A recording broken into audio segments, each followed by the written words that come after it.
Shalom. Renungan kebenaran firman Tuhan hari ini terambil di dalam Injil Matius pasal 12 ayat 22 sampai dengan ayat yang ke-28. Judul renungan hari ini, Kemenangan atas kuasa kegelapan. Salah satu kebohongan setan yang paling hebat mungkin adalah bahwa kekuatan spiritual tidaklah nyata. Setan telah menjadi karakter kartun dan bahkan menjadi pahlawan film horor Hollywood dan acara televisi seperti Lucifer. Sementara itu, malaikat telah direduksi menjadi bayi menawan dengan sayap atau makhluk feminin lembut terbaik dengan jubah putih panjang. Jika kita mempercayai kebohongan yang disebarkan dunia, pertarungan antara baik dan yang jahat sangat berat sebelah. Para setan selalu digambarkan sebagai sosok yang kuat dan nyaris tak terbendung, sementara para malaikat hanya muncul untuk memberikan kata-kata tenang atau mengantar orang mati ke tempat peristirahatan abadi mereka. Kitab suci tidak pernah menggambarkan makhluk spiritual ini dengan cara seperti demikian.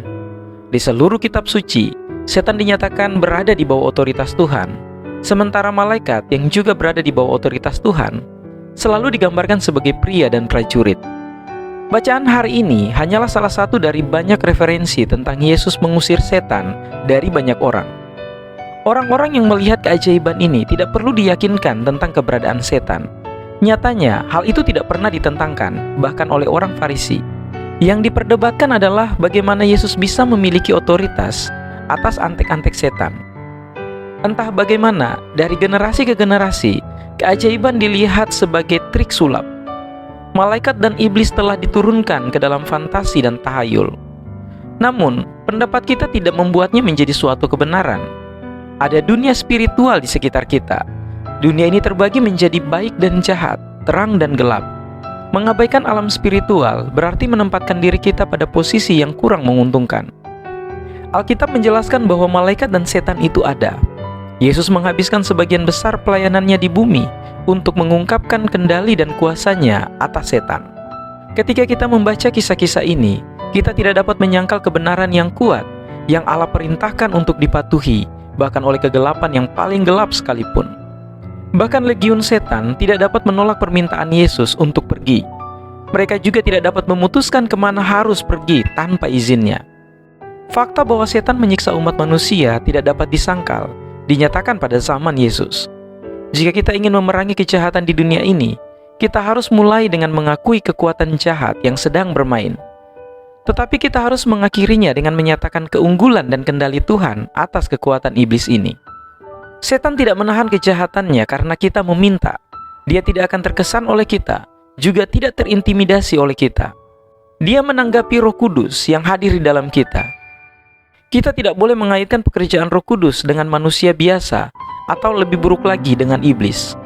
Yesus menyatakan ini sebagai hujat terhadap roh yang tidak akan diampuni. Tuhan memiliki kuasa untuk mengusir setan dan mengendalikan setiap makhluk ciptaan di langit dan di bumi.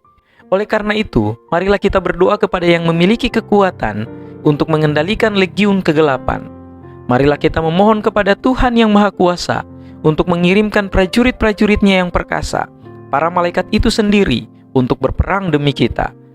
Matius 18 ayat 18 sampai dengan 20, Yesus berjanji, "Aku berkata kepadamu, sesungguhnya apa yang kamu ikat di dunia ini akan terikat di surga, dan apa yang kamu lepaskan di dunia ini akan terlepas di surga. Dan lagi aku berkata kepadamu, jika dua orang daripadamu di dunia ini sepakat meminta apapun juga, permintaan mereka itu akan dikabulkan oleh Bapa-Ku yang di sorga. Sebab di mana 2 atau 3 orang berkumpul dalam namaku, di situ aku ada di tengah-tengah mereka." Jangan salah, yang berkuasa adalah Tuhan. Marilah kita jangan mengaitkan apa yang menjadi milik Tuhan dengan manusia atau iblis. Dan marilah kita belajar untuk tidak pernah mengabaikan dunia spiritual yang tidak dapat kita lihat. Makhluk spiritual ada di sekitar kita, berjuang untuk melawan anak-anak Tuhan. Satu-satunya cara kita untuk selamat dari perang ini adalah melalui pertolongan Tuhan. Saat kita berjalan dalam kuasa-Nya dan bersandar pada kekuatan-Nya, kita akan melihat kuasa Tuhan bergerak di dalam hidup kita.